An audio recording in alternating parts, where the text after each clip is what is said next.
Hello, everyone. I'm Chris, Hey, and I'm Saul. and today we'll be looking at two sculptures by really Renaissance rock stars, Donatello and Michelangelo. Now, the piece of art that we're looking at here is Donatello's Bronze David. This was sculpted in 1430.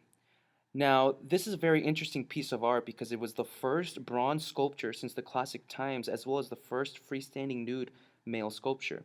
Now, Donatello was one of the founding fathers of art, and upcoming, he was very odd, very weird, and pretty strange. He would smash his work when he didn't like it, and people kind of saw him as an odd fellow. However, the Medici family stood up for him, and they were considered outsiders themselves.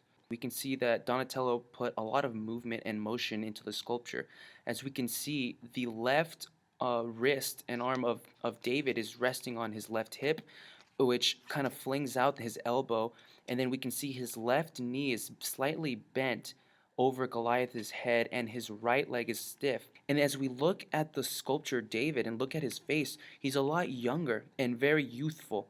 Now, there's also something interesting here with the sword and the rock. Now, what do you think about that and what it's Definitely, representing? totally. That's a great observation. We can tell that Donatello had a message, I think, in this sculpture, the sword and the rock, symbolizing almost the people of Florence and the Duke of Milan.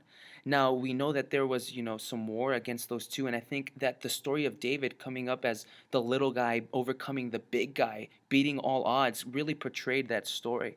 So we can see that obviously the sword is a superior weapon, symbolizing the Duke of Milan, and the rock kind of, not as a big weapon or a major weapon of choice. Kind of a primitive weapon. Exactly, exactly. Like the people of Florence, the rock really symbolizes the common folk and those people, and how I think Donatello portrays how they overcame.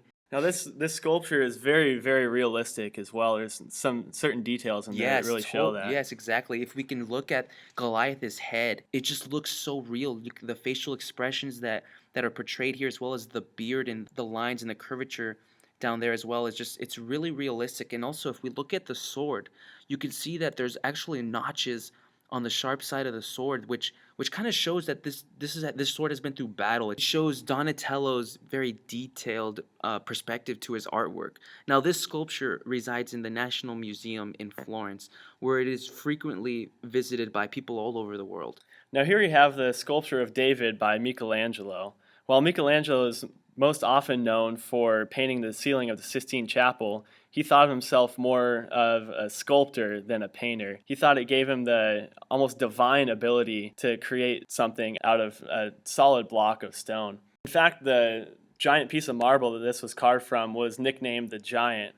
And David in this figure himself is 14 feet 3 inches tall, and with the pedestal below it, he is 26 feet up in the air, which is an absolutely imposing, majestic figure. This sculpture really exudes power and fearlessness and determination, which represented the Florentines' view of themselves as kind of a commemoration of Florence's connection to the story of David and Goliath. This sculpture has a very classical look and feel to it. It's almost identical to some of the classical Greek and Roman sculptures. Michelangelo also used the classical style of contrapposto in here. It gives the figure a lot of movement. Yes, it does. As we saw earlier with Donatello's David, this David here has a lot of movement, especially with that left foot kind of arched up, and also that left arm up at around his shoulder. You can just see a lot of movement. It's very beautiful. David's positioning in the sculpture also shows a lot of tension. He looks like he's spring-loaded, like a cat ready to pounce on Goliath. It's really apparent that he's not focusing on something real close. He's focusing on something that's far away, and that shifts the viewer's perspective from David himself to possibly another being in the situation. And of course, we know that that's Goliath. That takes the focus from this sculpture away from being inward to being almost transcendent. Which raises the question, can the focal point in a work of art not actually be part of the physical art itself? It depends on the situation, but when we look at this sculpture of David, we're drawn to where his eyes are looking. Yeah, We want to totally. look where he's looking. Yeah, it almost gets the audience or the viewer very curious as to where David's looking at, and I think that kind of draws a lot of attention to this art as to what is he looking at, and there's a lot of room for interpretation for that, which I think is, very interesting. Now let's talk about the differences and similarities between the two Davids. Earlier we mentioned the contrapposto that both Davids show. You can see a lot of movement and motion within the extremities and the core and the torso of both Davids. But some of the differences are pretty obvious. I mean, we can see the physicality of both Davids here in Michelangelo's. It's very masculine, very muscular and huge, a lot older as well.